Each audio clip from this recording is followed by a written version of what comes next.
नमस्कार, आप देख रहे हैं आजाद कलम और आपके साथ मैं हूं नदीम हसन।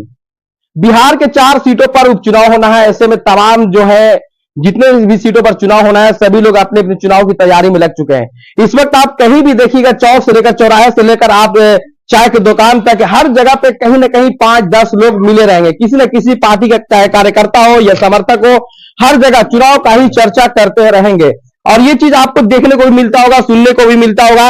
लेकिन आज हम अगर बात करें इमामगंज विधानसभा का, चूंकि यहां भी उपचुनाव है, जब जीतन राम मांझी जब विधायक थे तो गया लोकसभा सीट से जीतकर चले गए, भारत सरकार में कैबिनेट मंत्री बन गए। तब से ये इमामगंज विधानसभा का सीट जो खाली है और अब यहाँ पे उपचुनाव हो रहा है। स्वाभाविक घोषणा जो है 15-20 दिन के अंदर होने ही वाला है। ऐसे में तमाम आला कमान के जो अधिकारी हैं, जो उनके चाहने वाले हैं, उनका साफ तौर पे कहना है कि आप लोग अपनी अपनी तैयारी में जुट जाइए, कभी भी औपचारिक घोषणा हो सकता है। ऐसे में आप देख सकते हैं तस्वीरों में कि यहां पर देखिए जितने भी लोग जो या इकट्ठे हैं, ये सभी राजद के आपस में मंथन कर रहे हैं और कहीं ना कहीं चर्चा होती होगी चुनाव को लेकर कि चुनाव को किस तरीके से जीतना है और इस बार इमामगंज को जो लाज है उसको बचाना है। क्योंकि पिछले लगातार 2 बार से यहां पर जीतन राम मांझी विधायक बनते जा रहे हैं, लेकिन इस बार सबका लोग का सोच है कि नहीं, इस बार इमामगंज को बदलना चाहिए। उसी को लेकर यहाँ पे कई सारे लोग आपस में चर्चा कर रहे हैं और मैं जानने का कोशिश करूंगा, चूंकि कई देखिए यहाँ पे जिला अध्यक्ष भी पहुंचे हुए हैं, उसके बाद टेकारी का महासचिव भी है और उसके बाद अति पिछड़ा का जिला अध्यक्ष है यहाँ पर हमारे सामने, प्रखंड अध्यक्ष भी है। यानी सारे लोग यहाँ पर राजद के कार्यकर्ता से लेकर सभी लोग बैठे हुए हैं और कहीं ना कहीं ये चर्चा करते हुए कि इस बार चुनाव को किस तरीके से निकाला जाए, किस तरीके से जीता जाए, एक ऐसा समीकरण बनाया जाए जिससे यहाँ के जितने भी वोटर्स हैं वो जिस तरीके से आप देखे होंगे कि औरंगाबाद लोकसभा सीट जो लगातार जो है सुशील कुमार के पक्ष में जा रहा था, लेकिन इस बार दर्शक यहाँ पर जितने भी वोटर्स जो है वो अच्छा यहाँ पे समर्थन किया और सीट को पलट कर रख दिया। तो कहीं ना कहीं यहाँ भी चाहेंगे कि नतीजा जो है इस बार राजद के पाले में आए। हम आइए बारी बारी से बात करूंगा और जानने की कोशिश करूंगा। देखिए यहाँ पर सुभाष यादव है जो कि जिला अध्यक्ष है, इनसे मैं जानने की कोशिश करूंगा कि आज जो आप लोग बैठे हुए किस लिए बैठ रहे हैं, क्या मंथन कर रहे हैं। सबसे पहले तो आपका बहुत बहुत धन्यवाद एवं आपके चैनल के जितने भी दर्शक हैं उन सबको मेरी ओर से और मेरी पार्टी राष्ट्रीय जनता दल की ओर से प्यार भरा नमस्कार। और हम लोग जैसा कि आप अपने ब्रीफिंग में कह ही रहे थे कि इमामगंज विधानसभा क्षेत्र में उपचुनाव होना है, तो उपचुनाव की तैयारियों के लिए यहाँ पर अपने कार्यकर्ताओं को, हालांकि हमारे कार्यकर्ताओं का मनोबल जो है और हौसला जो है वो बुलंद है। इसका कारण जो है वो पिछले लोकसभा चुनाव का परिणाम आपने देखा होगा। इस इमामगंज विधानसभा क्षेत्र अंतर्गत जो 3 प्रखंड हैं, इन सभी 3 प्रखंडों में हमारी पार्टी ने जो है राष्ट्रीय जनता दल ने बढ़त ली है। इस लोकसभा चुनाव में बढ़त लिया है तीनों प्रखंडों में। और तीनों प्रखंडों में अगर नीचे हम जाते हैं तो जो पंचायत है, जैसे अभी आप डुमरिया में बात कर रहे हैं, तो डुमरिया में 11 ग्राम पंचायत है, तो 11 ग्राम पंचायत में हमने आधे से अधिक ग्राम पंचायतों में जो है हमारी पार्टी ने बढ़त लिया है। यहाँ स्वाभाविक है। तो ये एक सुखद संकेत है, शुभ संकेत है कि आगामी विधानसभा का जो उपचुनाव होने वाला है, लोकसभा के परिणाम को देखते हुए हमारे कार्यकर्ताओं का हौसला बुलंद है और हम इस कोशिश में जुटे हुए हैं कि जिस मार्जिन से हमने इमामगंज विधानसभा को लीड किया है उसमें उत्तरोत्तर वृद्धि करते हुए और एक प्रचंड बहुमत से उपचुनाव को जीत करके और यहाँ से प्रतिनिधि जिता करके अपने नेता आदरणीय श्री तेजस्वी प्रसाद यादव जी के हाथों को मजबूत करने का काम करें। सर, लगातार जो यहाँ पर 2 बार जो है हार हुआ है राजद को, इस बार जो तैयारी में अभी से ही आप लोग लग चुके हैं, लेकिन अभी तक ये घोषणा नहीं हुआ कि कौन नेता आएंगे यहाँ पर। क्योंकि यहाँ जब मैं फील्ड में जा रहा हूँ, लोगों के पास जा रहा हूँ, तो इनका सीधा कहना है कि नहीं, क्षेत्रीय लाओ, इमामगंज बचाओ। देखिए, एक क्षेत्रीय भावना तो होती है, लेकिन पार्टी के किसी भी पार्टी के जो कार्यकर्ता होते हैं वो क्षेत्रीय ही होते हैं। और चूंकि भारत का जो संविधान को अगर हम देखें तो एक संघात्मक ढांचा है और भारतीय संविधान में किसी को भी कहीं से चुनाव लड़ने की, अगर राज्य के विधानसभा का चुनाव है तो उस राज्य का निवासी किसी भी विधानसभा क्षेत्र से चुनाव लड़ सकता है। रही बात विचारधारा की, राजनीति विचारधारा से होता है, ठीक है। और प्रतिनिधि अगर आपके विचारधारा से, चूंकि हमारी पार्टी का जो विचारधारा वो सामाजिक न्याय का विचारधारा है, आदरणीय लालू प्रसाद यादव जी शोषित, वंचित, दलित, पिछड़े, अकलियत समाज के हक अधिकार, हक हकूक के लिए और मान सम्मान के लिए हमेशा लड़ते रहे। और इस विचारधारा के साथ जो कोई भी व्यक्ति, जो कोई भी साथी उम्मीदवार बन के अगर आते हैं इस क्षेत्र से, तो स्वाभाविक तौर पर उस विचारधारा से जुड़े हुए जितने भी लोग हैं, हमारी पार्टी के साथी कार्यकर्ता, समर्थक, वोटर, सारे लोग, क्योंकि राजनीति विचारधारा से होता है और विचारधारा के आधार पर मत भी मिलता है, वोट भी मिलता है। सर, आप जिला अध्यक्ष हैं, लगातार फील्ड में जाते होंगे, लोग के पास जाते होंगे, लेकिन लगातार जीतन मांझी भी जो है वो भी अपना जो दौरा कर रहे हैं, भ्रमण कर रहे हैं और चुनाव जीत रहे हैं। अभी एक स्टेटमेंट दिया था कि देखिए पहले जो है भूंइया समाज कोई आगे नहीं आता था, इस बार जो है बिल्कुल मंच पर चढ़ कर दहाड़ रहा है। लेकिन मैं देखता हूं कि कहीं भी उनके लाइन में उनके जब काफिला निकलता है, कोई ऐसे मांझी समाज आगे नहीं दिखता है। तो सवाल का जवाब तो आप स्वयं दे दिए, इसमें हमसे जवाब लेने की कहां जरूरत है, जब आप स्वयं पत्रकार हैं। और एक पत्रकार होने के नाते, क्योंकि पत्रकार जो है चौथा स्तंभ होता है, और पत्रकार होने के नाते आपको दिखाई नहीं दे रहा। मैं आदरणीय आपके चैनल के माध्यम से आदरणीय श्री जीतन मांझी जी से एक सवाल पूछना चाहता हूं कि राजनीति की बात छोड़ दीजिए, संसदीय राजनीति में 1980 से वो है, 1980 में पहली बार वो विधायक निर्वाचित होकर के बिहार विधानसभा में उन्होंने सुशोभित किया था पद को, विधायक के पद को।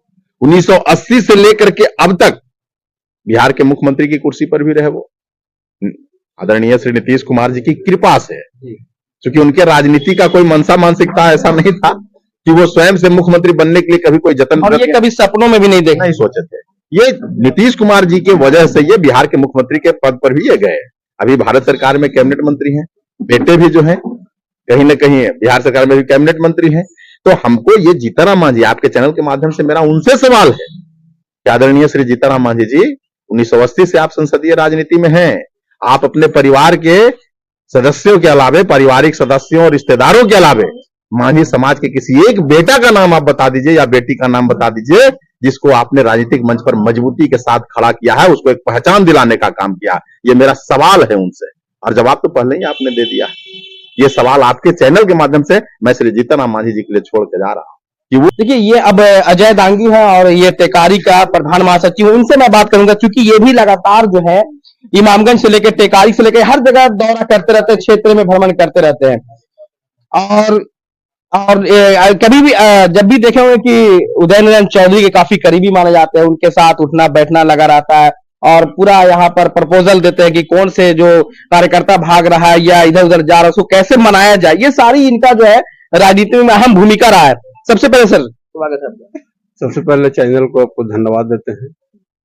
यह राष्ट्रीय जनता दल के सभी साथी बैठे हुए हैं और अभी आप बता रहे थे कि उपचुनाव होने वाला है। तो उपचुनाव अभी कुछ दिन पहले संसदीय लोकसभा का चुनाव हुआ था। राष्ट्रीय जनता दल ने यहाँ बढ़त बनाया। डुमरिया प्रखंड में 11 पंचायत है, लगभग हर एक बूथ पर राष्ट्रीय जनता दल का अच्छा वोट मिला और हम कोशिश कर रहे हैं एक प्रधान महासचिव होने के नाते हर एक पंचायत में जाकर के अपने अपने कार्यकर्ता से वार्ता करते हैं और जहां पे जो भी परेशानी है वो हम लोग वहां पर निदान करते हैं। क्योंकि 9 साल के अंतराल में अभी वर्तमान में जो विधायक थे अभी तो खाली हो गया है उन्होंने क्या किए हैं नहीं किए हैं सर्वविदित है। इमामगंज तो दावा करते हैं कि मैंने यहाँ पुल बनाया, यहाँ पुल बनाया, यहाँ सड़कें बनाया, विकास का काम किया, विकास का गंगा बहाया। इमामगंज विधानसभा का जो मानचित्र था, इमामगंज विधानसभा का जनता सब लोग जानते हैं कि 9 साल में क्या हुआ या नहीं हुआ। तो जनता ने इस बार ठान लिया है कि मुझे क्या करना चाहिए। और राष्ट्रीय जनता दल के जो नेता होते हैं वो क्या करते हैं और 9 साल जीतन मांझी रहे हैं वो क्या किए नहीं किए वो पूरा इमामगंज विधानसभा की जनता देख रही है। इसलिए राष्ट्रीय जनता दल के जितने भी पदाधिकारी हैं जो जहां है अपने अपने जगह पर ईमानदारी पूर्वक काम कर रहे हैं। और तेजस्वी यादव का आह्वान है कि अक्टूबर के महीने में एक एक कार्यकर्ता से हम मुलाकात करेंगे, चाहे पंचायत अध्यक्ष हो, प्रधान महासचिव हो या जो भी पदाधिकारी हो, एक एक कार्यकर्ता से आदरणीय तेजस्वी यादव मुलाकात करेंगे अक्टूबर के महीने में। समय अभी तय तो नहीं। किस तरीके से आप लोग क्षेत्र में जा रहे हैं, घूम रहे हैं और मेहनत कर रहे हैं, क्या लगता है इस बार इमामगंज का सीट बदलेगा? देखिए ये जो क्षेत्र है जगलाल महतो की धरती है, जगदो महतो की धरती है। यहाँ पे शोषित वंचित अकेलियतों को जिस तरीके से मान सम्मान मिलना चाहिए वो जीतन मांझी ने नहीं दिए। झांसे में आकर के इमामगंज की जनता 2 बार धोखा खा चुकी है। इस बार धोखा नहीं खाने वाली है इमामगंज की जनता। दृढ़ संकल्प कर लिया है इस बार मुझे क्या करना है। यहाँ काम करने वालों की इमामगंज विधानसभा में कैंडिडेट चाहिए और अच्छा कैंडिडेट राष्ट्रीय जनता दल के द्वारा आएगा और जीत भी हम लोग को सुनिश्चित होगा। क्या लगता है सर, चूंकि आप भी पार्टी का अति पिछड़ा का जिला अध्यक्ष हैं, तो आप भी क्षेत्र में जा रहे हैं, कैसा लग रहा है यहाँ वोटर्स का माहौल क्या है इस बार? देखिए, बहुत बहुत धन्यवाद आपको। राष्ट्रीय जनता दल में अब अति पिछड़ा विश्वास कर रहा है, और विश्वास इसीलिए कर रहा है कि तेजस्वी जी युवा हैं और जो भी वादा किए हैं पूरा किए हैं। वो चुनाव में बोले थे, पिछले विधानसभा चुनाव में, कि हमारा सरकार जब बनेगा बिहार में तो हम युवाओं को 10 लाख रोजगार देंगे। लेकिन सरकार तो नहीं बना। लेकिन उप मुख्यमंत्री बनने का मौका मिला। नीतीश जी जब उधर से आ गए इधर, तो उप मुख्यमंत्री का बनने का मौका मिला मात्र 17 महीना। और 17 महीना में इन्होंने जो है गांधी मैदान में बुला करके 5 लाख युवाओं का रोजगार जो दिया, प्रमाण पत्र जो सौंपा, सर्टिफिकेट, तो कहीं ना कहीं युवा और अति पिछड़ा काफी चालाक वोटर है। वो देखता है कि कौन हमारे लिए हित का काम कर रहा है। तो उधर देख रहा है कि खाली झूठ पर झूठ हो रहा है, और इधर तेजस्वी जी जो वादा कर रहे हैं पूरा कर रहे हैं। तो अब जो हम घूर के तो यही देख रहे हैं कि अब राष्ट्रीय जनता दल में अति पिछड़ा भी विश्वास करने लगा है, और अति पिछड़ा इस बार खास करके इमामगंज विधानसभा में आपको बहुत अच्छा जो है कि प्रदर्शन अति पिछड़ा के रहे। देखिए, ये साजिद अहमद बागी हैं जो कि प्रखंड अध्यक्ष है राजद के, और इनसे मैं जानना चाहूंगा, चूंकि ये क्षेत्र में भी लगातार आ रहे हैं, जा रहे हैं, लोगों से मिल रहे हैं, क्या लग रहा है सर इस बार क्या इमामगंज का विधानसभा सीट बदलने वाला है? इस बार इमामगंज में बदलाव पक्का है। हर हाल में राष्ट्रीय जनता दल इस बार चुनाव जीतेगा। लोगों के बीच में इस बात की चर्चा है कि 9 साल तक जीतन राम मांझी ने इस क्षेत्र की जनता को वर्गलाने का काम किया है, और कहीं कोई विकास नहीं हुआ है, बल्कि आम सभा बुला करके सरेआम झूठ बोल रहे हैं कि हमने पुल बनवाया, सड़क बनवाया। कुछ नहीं किया जीतन राम मांझी ने, और इस बार इस क्षेत्र की जनता इस बात को समझ रही है, और हर हाल में इमामगंज में बदलाव होगा और राष्ट्रीय जनता दल चुनाव जीतेगी। देखिए, वो तो कहते हैं कि जो विकास मैं करूंगा कोई माय का लाल नहीं करने वाला, और अभी कसम भी खाए रजबलिया नदी पर। कसम तो बराबर खाते रहते हैं। आपको बता दे, एक बड़ा प्रचलित शब्द बोलते हैं कि हम कुछ बनौलीवा ना तो बिगड़लीवा ना। ये पता नहीं है क्या उनकी भाषा है। कोई भी प्रतिनिधि बनता है तो क्षेत्र के विकास करने के लिए बनता है, लेकिन ये अक्सर बोल करके लोगों को रुलाते हैं। दूसरी तरफ अभी जो पीच प्लांट जो यहाँ पर प्रोग्राम हुआ है उनका, उसमें उनके जो हम के अध्यक्ष, राष्ट्रीय अध्यक्ष और बिहार में कैबिनेट मंत्री भी हैं, उन्होंने एक बात कहा जो सुन के बड़ा हमको हास्यास्पद लगा। उन्होंने कहा कि मुसहर और भुइयां के कोई अब आंख नहीं दिखा सकता है और न कोई लेवी मांग सकता है।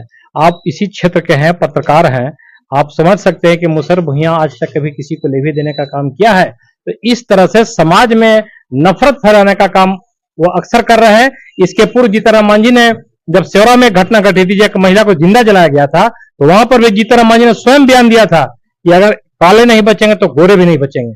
इस तरह से नफरती बयान देकर के लोगों के बीच में भ्रम फैला करके चुनाव जीतने का जो उनका सपना है इस बार टूटेगा, और हर हालत में इस बार वो चुनाव हारेंगे। इमामगंज की जनता मन बना ली है कि 10 साल एक लंबा अवधि होता है, और 10 साल में उन्होंने कुछ नहीं किया है। हर हाल में इस बार उनकी विदाई तय है। वो तो 2025 तक मैंडेट मांग रहे हैं। उनका तो काम ही है, उनका तो काम ही है कि हम झूठ सच बोल करके, वर्गला करके क्षेत्र की जनता को अपना जो उनकी अब तक का परंपरा रहा है, कई क्षेत्र से वो भाग भाग करके इमामगंज आए हैं, कई क्षेत्र के वो विधायक रहे हैं, हर जगह यही बोलते हैं कहीं कुछ उन्होंने आज तक किया नहीं है। और यहाँ भी इस बार बोल रहे हैं कि हम अबर तो इमामगंज में भी बोल रहे थे कि अब कारखाना लगवाएंगे और क्या क्या लगवाएंगे। 10 साल में कुछ नहीं किया। लालू यादव का श्रेय है रेलवे लाइन को शिलान्यास करने का, लेकिन यहाँ पर श्रेय वो ले रहे हैं। ये सर्वविदित है, क्षेत्र की जनता इस बात को जानती है। जब आदरणीय लालू प्रसाद यादव जब रेल मंत्री थे तो उन्होंने रेलवे लाइन के लिए घोषणा किया था, और उसी समय से रेलवे लाइन की प्रक्रिया शुरू हो गई थी। बीच में इसको अवरुद्ध कर दिया गया था, लेकिन जीतन राम मांझी सरेआम इस बात को झूठ बोल रहे हैं कि हमने रेलवे लाइन को सैंक्शन करा दिया है। और हम तो इसका कुछ हद तक श्रेय अपने सांसद को भी दे रहे हैं कि उन्होंने लोकसभा में इसके लिए आवाज उठाया, और उनके आवाज उठाने का परिणाम है कि इमामगंज विधानसभा में रेलवे लाइन सैंक्शन हो गया है। इसके लिए राशि भी आवंटित कर दी गई है। और बहुत जल्द काम भी लगेगा। तो जीतनराम मांझी का कोरा झूठ बोलना है, झूठ बोलने की उनका एक परंपरा है, वो बोलते रहेंगे। अच्छा, देखिए, और ये उपेंद्र यादव है, प्रधान महासचिव हैं, और इनसे भी काफी मेरी गुफ्तगू होती रही है।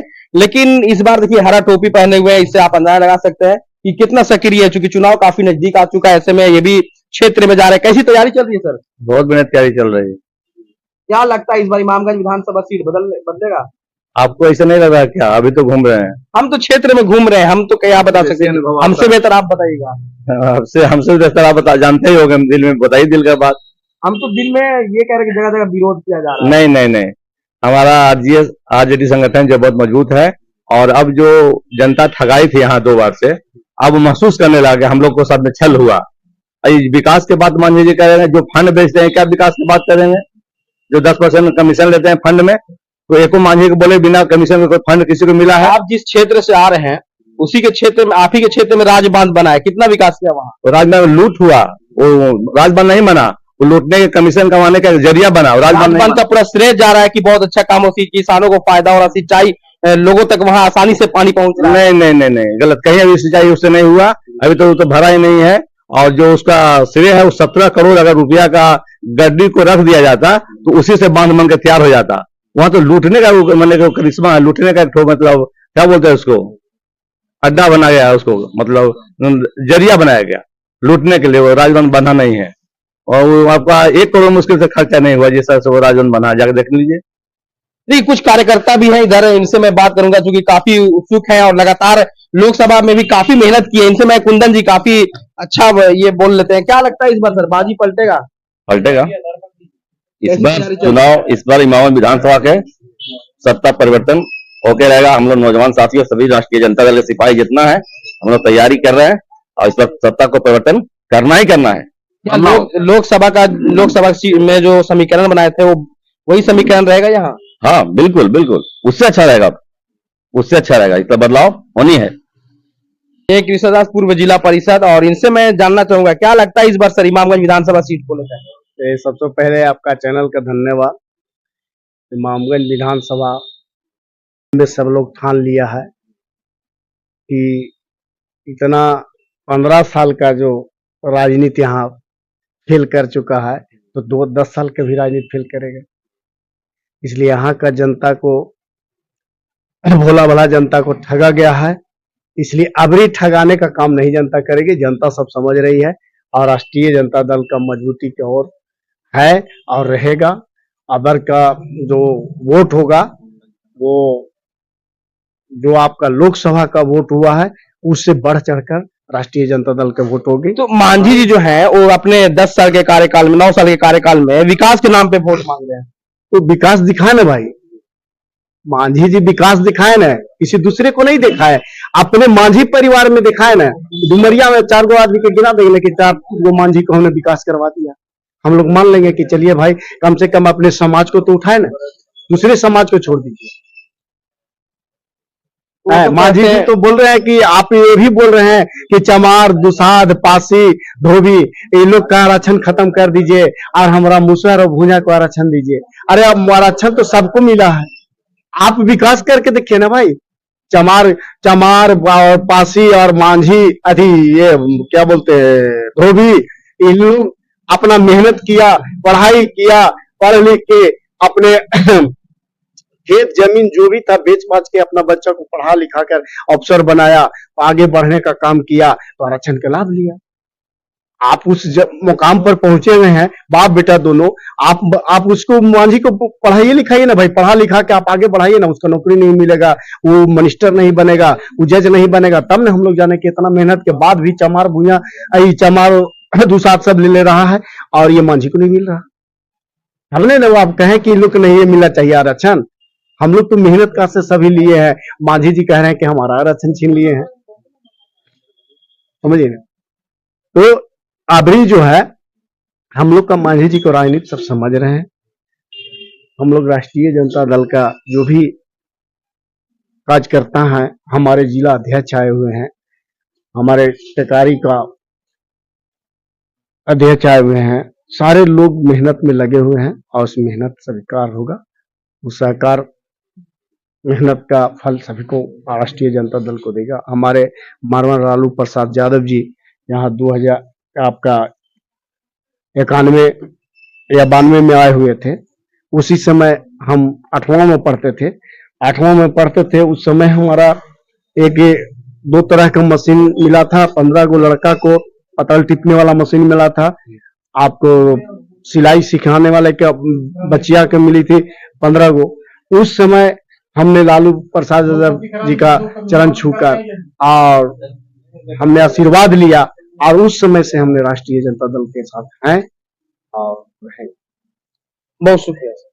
तो अभी आप सुन रहे थे कि यहाँ पर जितने भी तमाम लोग बैठे हुए इनका सीधा तौर पे यहाँ इमामगंज विधानसभा का जो प्रतिपक्ष नेता है जीतन राम मांझी पर उनका निशाना था कि उन्होंने 9 साल में यहाँ की जनता को ठगने का काम किया। और विकास की जो गंगा की बात करते हैं, विकास का जो गंगा बहा है वो आप देख सकते हैं, वो सीधा सीधा जो उदय नारायण चौधरी का काम किया उसका श्रेय वो लेना चाहते हैं। और एक चीज और उन्होंने साफ कहा कि जिस तरीके से हम लोगों ने लोकसभा में जिस तरीके से समीकरण बनाया, आपस में रणनीति बना करके वहां से सुशील कुमार सिंह को जो उठाकर फेंका, उसी तरीके से हम लोग यहाँ रणनीति के साथ यहाँ पे समीकरण बना रहे हैं। और एक बार फिर से हम लोग चाह रहे हैं कि यहाँ से जो सत्ता पे काबिज है लगातार पिछले 9 साल से जीतन राम मांझी, उनको सीधा उठाकर फेंकना है।